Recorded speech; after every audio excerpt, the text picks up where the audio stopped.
Ridouane Bellawel, vous l'avez repéré hier soir, je pense.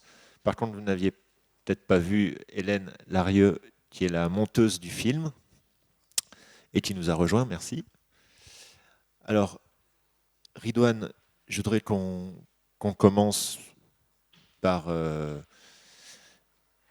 finalement ce qui nous a réunis, c'est la ruche, c'est ce dont je parlais hier soir.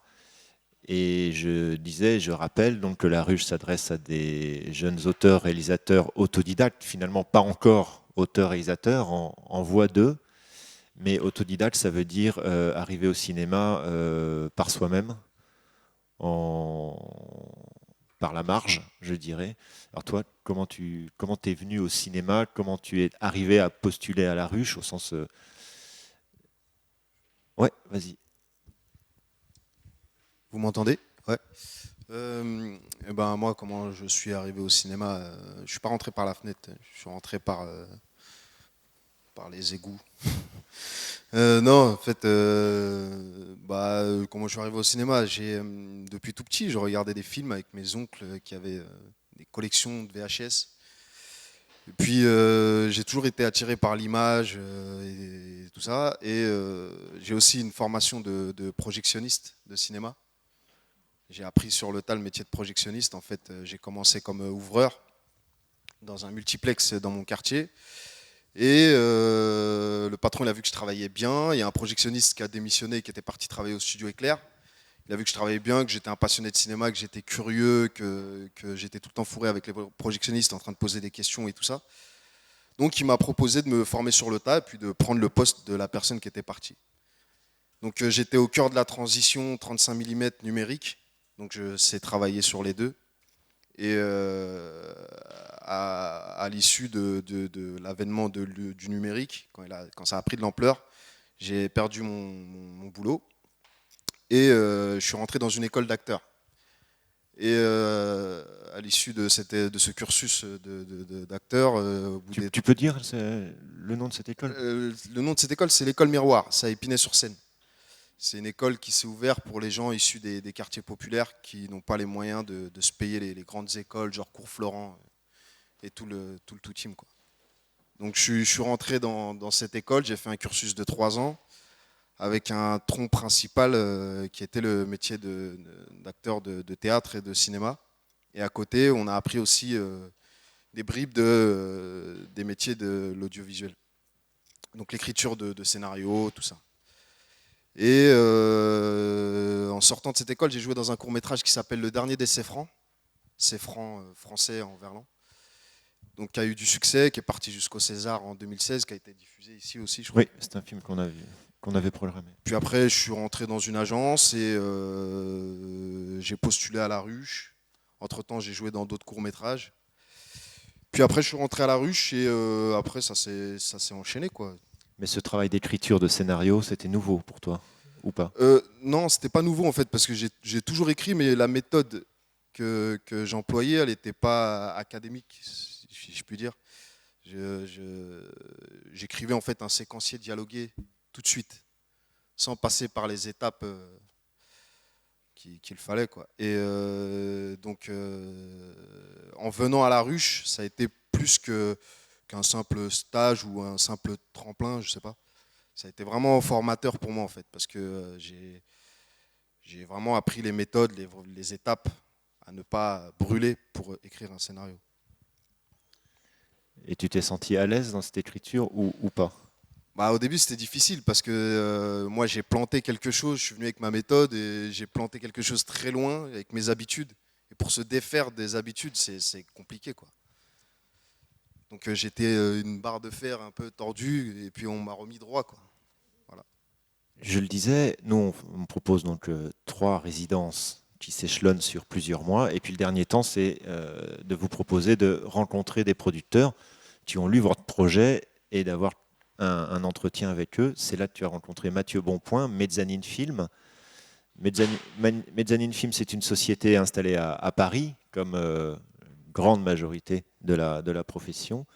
Euh, Mathieu Bonpoint a produit des longs et courts métrages, donc il avait accepté donc, de participer à cette journée, c'est-à-dire on sollicite là, un panel de producteurs, et donc c'est là que vous êtes rencontrés et que vous avez commencé, pas tout de suite, immédiatement, mais à travailler ensemble. Ouais, à l'issue des espèces de speed dating là qu'on a fait à la SACD, bah, en fait, j'avais l'embarras C'était pas si speed que ça. quand même un peu, non? Alors, speed dating, ça peut être 5 minutes. Vous avez 5 minutes pour pitcher votre projet devant un producteur et vous tournez de l'un à l'autre. Ça, c'est du vrai speed dating. Ouais. Non? On t'a laissé un peu plus de temps. Non, Ouais. non, mais Non, c'est. c'était le même, la même façon de l'organisation, quoi. Mais c'est vrai que ouais, c'était un peu Ouais. plus long.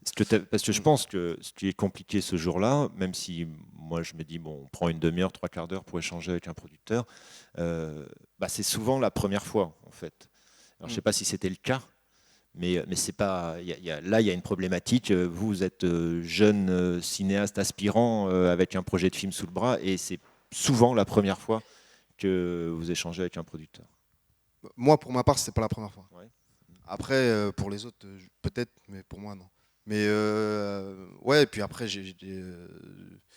bah, à l'issue de ces rendez-vous-là, il y avait 4 producteurs qui voulaient travailler avec moi. Mathieu Bonpoint, Easy Tiger, l'Étoile du Cosmos et une autre. Donc voilà, j'ai choisi Mathieu et pendant 2 ans et demi, on a continué à travailler un peu sur le scénario pour le pousser un peu plus. Et pendant ces 2 ans et demi aussi, j'ai repris mes études et j'ai passé mon bac. Donc j'allais en cours et en même temps je travaillais pour faire mon film. Donc voilà. Et je sais que on s'est tenu au courant, tu nous as tenu au courant régulièrement, mais dans les premiers temps, il y a bien sûr la question de la relation avec le réalisateur, avec son producteur, et toi, tu avais beaucoup de doutes au départ. Elle m'a souvent appelé pour me dire, bon, alors, qu'est-ce que tu penses de Mathieu? Il m'a rien dit, il m'a dit qu'il allait m'appeler, il ne le fait pas encore. Mais Bah des doutes qui me paraissent assez naturels. ouais, bah ouais, C'est parce que la relation de confiance. ouais, il faut essayer d'installer une relation de confiance. Et bon, c'est clair que dans le milieu du spectacle, les gens, entre ce qu'ils disent et ce qu'ils font, des fois, c'est pas. Il y a des gens qui disent des choses et puis ils les font pas, quoi. Ils te promettent des choses et puis ils les font pas. Donc là, voilà, après, bon, au fur et à mesure, de fil en aiguille, ça s'est fait. Et puis j'ai signé un contrat et puis voilà, quand on a fait le film, à la finale. Alors, pour qu'on ait ça en tête, finalement, vous êtes rencontrés il y a 2 ans et demi. Euh, Tu te souviens un petit peu du calendrier des grandes phases entre ce travail de réécriture qui a consisté en quoi le travail de réécriture? Tu dis approfondir, mais ça veut dire quoi approfondir? C'était pas de la réécriture en fait. C'était d'aller plus loin dans la narration, en fait, comme un espèce de Rubik's Cube, en fait, de mettre les choses en place un peu plus, quoi. Et moi, j'ai relu les deux versions et je voyais que c'était aussi resserrer l'action, moins de personnages, aller vers une Ouais, sorte de. retirer des personnages, aller à l'essentiel, et puis changer quelques dialogues, et ouais, renforcer la structure aussi. Ouais. Les grandes, tout ça, ça a pris, c'est ça, ça prend un temps fou, donc il faut garder la foi. Euh, Bah, 2 ans et demi, ça a mis. Ouais. ouais. Entre quand j'ai rencontré Mathieu jusqu'à aujourd'hui. Quoi. Et, et la réécriture, après le travail de préparation du film, le tournage, dans quoi tu t'es senti le plus à l'aise ou là où tu t'es senti vraiment en situation d'apprentissage où tu as le plus appris? Bah, franchement, sur les 3 phases, que ce soit l'écriture, le tournage ou la post-production, bah, c'était un bonheur, quoi, parce que c'était vraiment, voilà, t'apprends en faisant. Mais le moment où je me suis senti le mieux, c'était pendant le tournage. Ouais. Parce que on va vous donner la parole, mais Mais c'est vrai que, bon, en découvrant ce film hier soir, moi, je n'avais pas vu la version finale que nous as présentée. Euh, bah, tu parles du tournage, et moi, ce film, je me suis dit, ouais, Ridwan, il était bien entouré, certainement. On va parler du montage, mais bon, il était. Je sais qu'on s'est aussi, on a aussi échangé. Tu m'avais parlé de ton chef opérateur, mais je me suis dit, en voyant ce film, c'est bon, il sait où placer la caméra. Où placer la caméra en fait, avec le chef opérateur, on a beaucoup travaillé en amont pendant presque plus de 6 mois. On a bien travaillé je lui ai ramené des références au niveau de la lumière, de la couleur, des cadres. Puis après, on a beaucoup travaillé sur le découpage. Donc c'était vraiment clair ce que je voulais faire et c'était vraiment Tu peux redire carré. ce que c'est que le découpage pour bon, peut-être des personnes qui Bah, sont moins au fait. le découpage technique, c'est lorsqu'on met à plat tous les plans qu'on a envie de faire, quoi, avec les cadres et tout ça, quoi. Voilà. Alors cette histoire et ce personnage de Nadir, il vient d'où? La genèse de cette histoire, c'est quoi? C'est en fait quand je travaillais en tant que projectionniste dans le multiplex à côté de mon quartier, il y avait une bande de gamins qui squattaient le cinéma le mercredi. Et moi, entre deux films, je descendais pour les voir, parce que c'était des gamins de mon quartier, je les connaissais. Bon, on discutait des films qu'ils regardaient et tout. Et il y avait un DVD de Scarface de Brian De Palma qui tournait sous le manteau, en fait, entre eux. Et ils étaient beaucoup trop jeunes pour regarder ce film. Et ce groupe de jeunes me parle du film, du DVD en question. Il me parle de l'ascension du personnage de Tony Montana, mais jamais de la chute, quoi, de comment il finit. Et le personnage, il finit très mal. Puis quand je discute avec eux, j'essaie de les embrayer justement pour leur dire voilà comment le personnage est fini. C'est ça qu'il faut retenir, quoi. C'est pas l'ascension d'un toxicomane schizophrène. Et en fait, ils retenaient que ça, quoi. Et ça m'a interpellé. Et du coup, j'ai commencé à écrire un petit truc là-dessus, tout en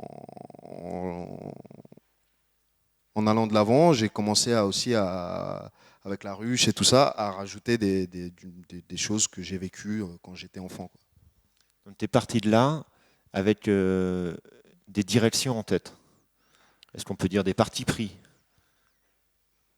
Ouais, sur la tonalité de l'histoire en particulier? Parce que quand tu dis, bon, Scarface et ça finit mal, euh, bon, ça peut ouvrir mais sur des films très différents. Et ah, toi, tu as une tonalité dans ton film qui est comme celle de la comédie.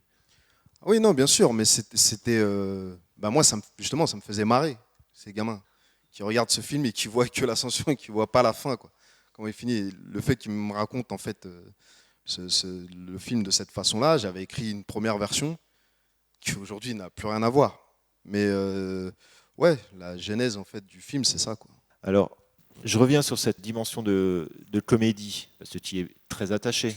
Ouais, bien sûr, mais parce que la majeure partie des gens, quand on leur donne un scénario qui parle de films de banlieue, entre guillemets, eh ben les gens, la plupart du temps, tout de suite, pour eux, faut que ce soit un drame, quoi. Faut que ce soit grave, faut que ce soit la misère, faut que ce soit misérabiliste. Ils ont toujours ce truc-là.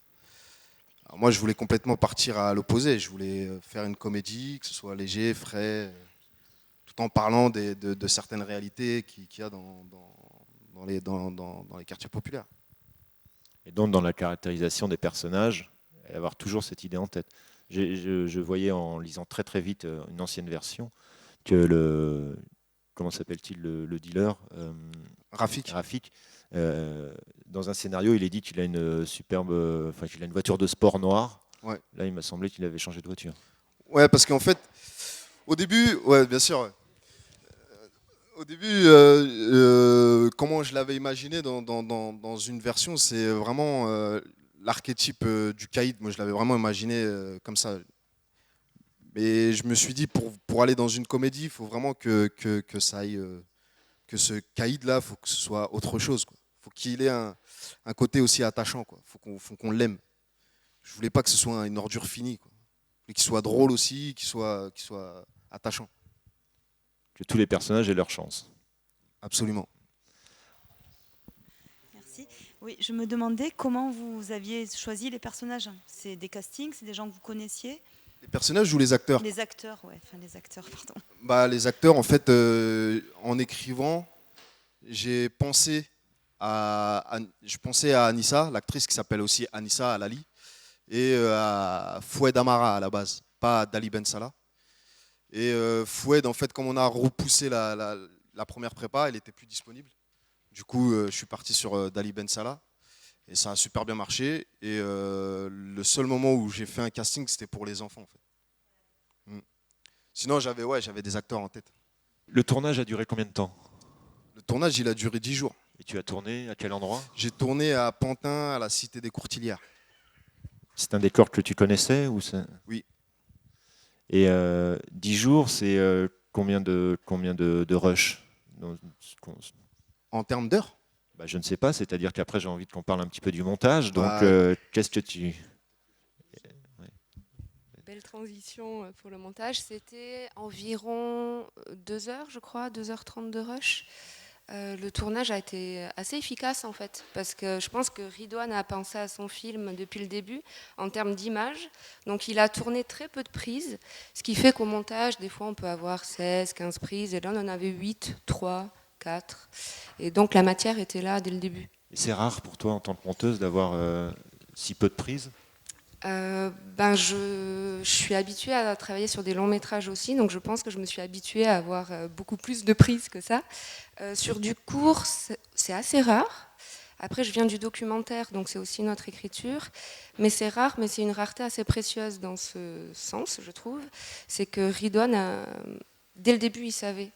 Et sur les prises, à la fin de la dernière réplique, il coupait très vite, du fait que ça soit des enfants aussi. C'était une spécificité du film. Et oui, c'est assez rare d'avoir si peu de rush. Il coupait très vite, alors que moi j'ai la sensation dans le film à plusieurs scènes que justement on a même l'impression que ça respire. Oui, alors c'est rare, mais je crois qu'il manquait rien. Il n'y a pas eu de superflu, mais le rythme a été assez compliqué à trouver, du fait que ça soit des enfants et une comédie dans une cité, avec des jeux parfois d'acteurs un peu burlesques, les haussements de sourcils, la voiture qui n'est pas une BMW comme on pourrait s'y attendre. Mais ça s'est fait au fur et à mesure, et la comédie arrive après en fait. Sur la première partie, on voit cet enfant seul regarder la télé, on se demande où il va, qu'est-ce qu'il fait, puis il deal un peu malgré lui, et il y a un basculement qui s'opère, et ça se fait dans la durée des prises, dans des longueurs. L'organisation du travail de montage, je crois qu'il y a plein de manières de monter, enfin, entre le monteur, en l'occurrence toi monteuse, et Ridwan en tant que réalisateur, il y a des pratiques différentes. Alors là, comment vous avez travaillé? Est-ce que tu as travaillé toute seule dans un premier temps? Comment ça se passe? On a travaillé ensemble au début pour des rushers, et ensuite j'ai fait un premier ours que j'ai montré à Ridwan. Donc un ours aussi, parce que tout le monde ne sait pas. Alors un ours, en fait, c'est une version pas vraiment aboutie, c'est une espèce de bout à bout, de bébé difforme un peu, où on choisit les prises et le rythme n'est pas trouvé, mais c'est une base qu'on va travailler petit à petit. Et quand j'ai montré ça à Ridwan, il m'a dit « c'est déprimant ». Donc on a retravaillé ensemble. C'était déprimant sur quoi, Ridwan? Parce que c'est tellement une écriture, le montage, que ça me paraît... Bah déjà, pour moi, c'était la première fois que je faisais du montage dans un bureau, tout ça, avec un logiciel de pro, avec une vraie monteuse et tout ça. Et c'était la première fois que je voyais un ours d'un film professionnel. Et je me suis dit, putain, ça fout le cafard, quoi. Je me suis dit, c'est ça que j'ai fait. Putain, c'est de la merde. Est-ce que tu peux donner un exemple concret pour qu'on comprenne bien ce que en fait, tu veux? il n'y a rien, en fait. C'est pas étalonné, il n'y a pas le son, il n'y a pas les bruitages, il n'y a pas... Donc tu te dis, ah, c'est nul. C'est pas l'organisation du et montage. puis il n'y a pas de rythme, il n'y a pas de truc. Et puis en fait, en vérité, tu es complètement au début du travail, quoi. C'est un croquis de montage, quoi. si je peux prendre l'exemple de la peinture, c'est le croquis, quoi. Tu vois, il reste encore plein de travail, quoi. Combien de temps ça a duré tout ça? Parce que je crois qu'on n'imagine pas le le temps que ça prend de. Là, le montage a duré 5 semaines et on a fait des pauses pour attendre la musique. Parce qu'il y a plusieurs étapes, il y a le montage son, et donc à chaque fois on faisait des pauses et on attendait des retours du monteur son, de la musique, et nous on reprenait. Et au total, ça s'est étalé sur à peu près 1 mois et demi, je pense. Voilà, 1 mois et demi. Et ça c'est pareil, c'est un ratio assez normal, quoi. 10 jours de tournage et un mois et demi de montage. Alors, c'est pas 1 mois et demi de montage, c'est 1 mois et demi avec des pauses, mais 4 semaines de montage pour 10 jours de tournage, oui, c'est un ratio assez normal. Ouais. Moi, c'est pas tellement sur la technique, même si je trouve ça très intéressant de découvrir tout ce qu'il y a derrière un film. Mais quand moi j'ai vu le film hier, c'est vrai que, et en reparlant tout à l'heure, je me disais ce qui m'a intéressé, ce qui m'interpelle, c'est cette espèce de montée de 2 histoires. C'est-à-dire, alors, je ne sais pas si c'est ça, la chute du dealer, qui est mis en échec par un enfant de 10 ans qui ne suit qu'une affaire, c'est son étoile et c'est l'amour, quoi. Et je trouve que cette croisée de 2 trajectoires, c'est ça qui me donne à penser, je dirais, en regardant votre film, et après coup même. Ouais, que dire? Merci. Merci pour ce film, parce que c'est vrai que c'était réjouissant, j'ai envie de dire ça comme ça, au niveau de la vitalité. Et vous nous avez mis dans la déprime tout à l'heure de la première vision que vous aviez eue.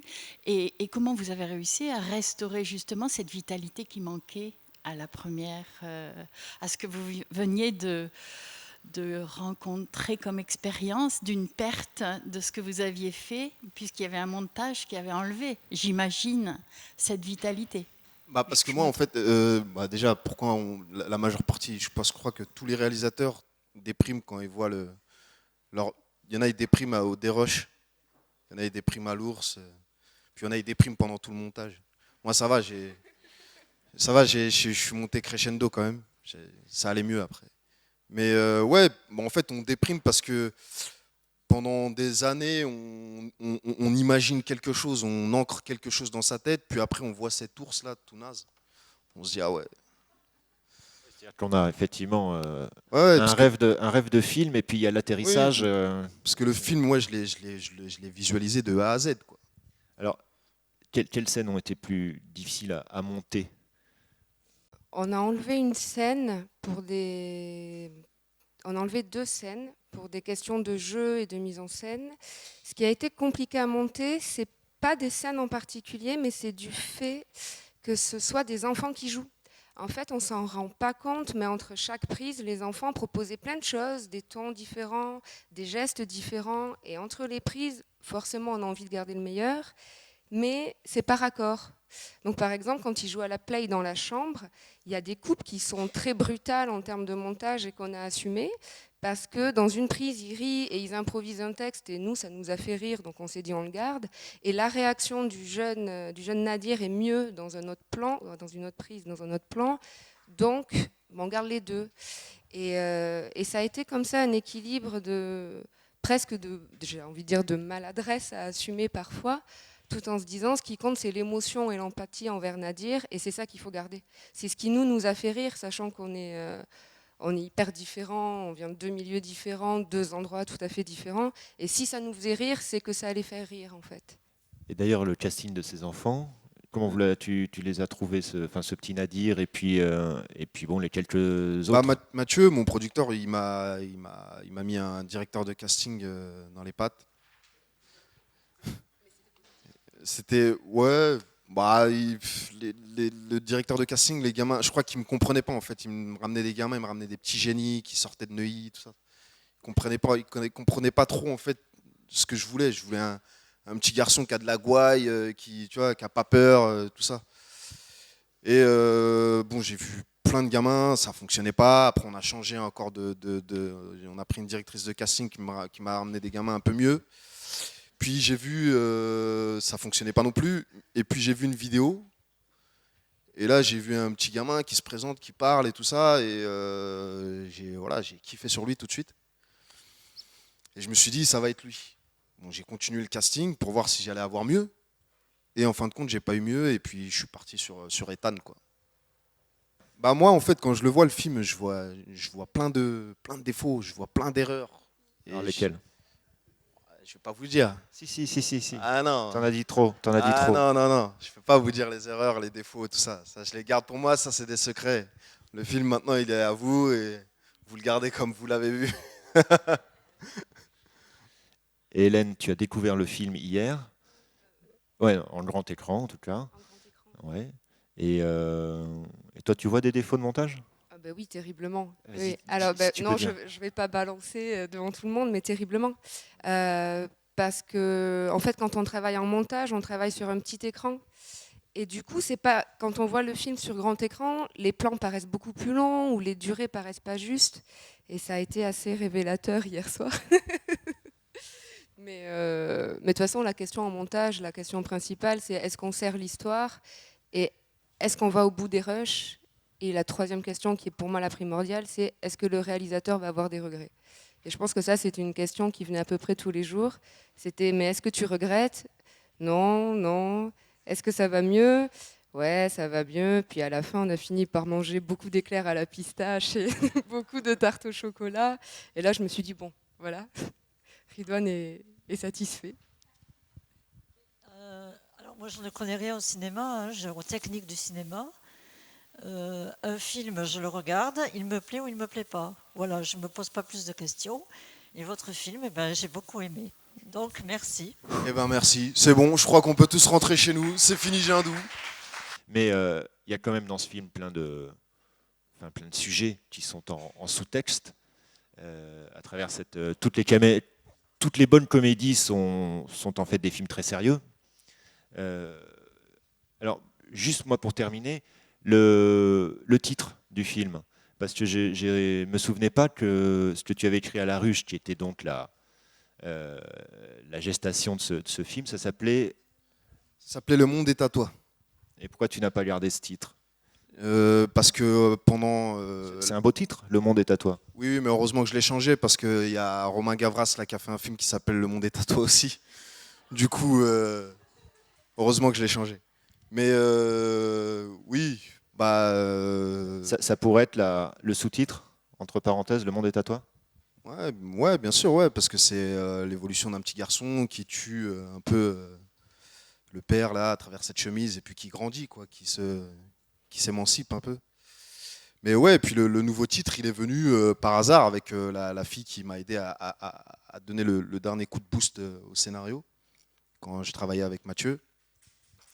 Et qui, à un moment donné, je lui explique la fin, la dernière scène et tout. Et puis elle me dit, ouais, au revoir Tom Selleck, quoi. Je dis, ah ouais, ça serait un bon titre. Puis je l'ai gardé. Et Hélène, tu travailles souvent avec des réalisateurs dont c'est le premier film? Oui. Ouais. Et j'aime beaucoup. Parce qu'en fait, je trouve qu'il y a une nécessité de cinéma. Faire un film, c'est très dur, surtout quand on vient de la marge, qu'on n'a pas fait de grande école et tout. Et je trouve que dans les premiers films, il y a une authenticité qui perdure chez beaucoup de cinéastes, mais qui peut aussi s'étioler. C'est là où le désir, pour moi, est le plus fort. Donc, Et Ridwan, il a l'air d'avoir du caractère. j'en ai aussi. Mais oui, Ridwan, il a du caractère, il sait ce qu'il veut. Et c'est bien ou c'est pas bien. Mais c'est ce qui fait que le film est brut. Donc tant mieux. Et t'es confiante pour lui, pour la suite? C'est pas en moi d'en juger. mais en tout cas, oui, dans le scénario, il y a un vrai sens. Alors on est très mal à l'aise dans le fait de faire des compliments et Ridwan n'aime pas les recevoir. Donc je vais utiliser la troisième personne. Mais en fait, le scénario était très écrit. Et il y a un sens de la synthèse que je trouve rarement sur des premiers films. Alors je suis jeune monteuse, j'en ai pas fait des centaines aussi, mais il y a plein de pièges aussi quand on fait un premier film produit, parce qu'on rêve de faire du cinéma depuis des années, c'est hyper dur de faire un film, et là on a des moyens, et qu'est-ce qu'on en fait? Et je trouve que Ridwan a gardé vraiment une authenticité de « je veux ça », et je me bats pour l'avoir, et même en montage, donc ce qui donne lieu à des conversations très longues parfois, où on a tergiversé beaucoup, mais ça c'est une force, et c'est une force qu'on ne perd pas, je crois. Ok, bien alors, moi j'espère très fort que le film va vivre sa vie dans beaucoup d'autres endroits qu'à Jindou, mais assez fier que c'est démarré ici, chez nous. Merci Ridouane, merci Merci. Hélène, Merci. merci à vous.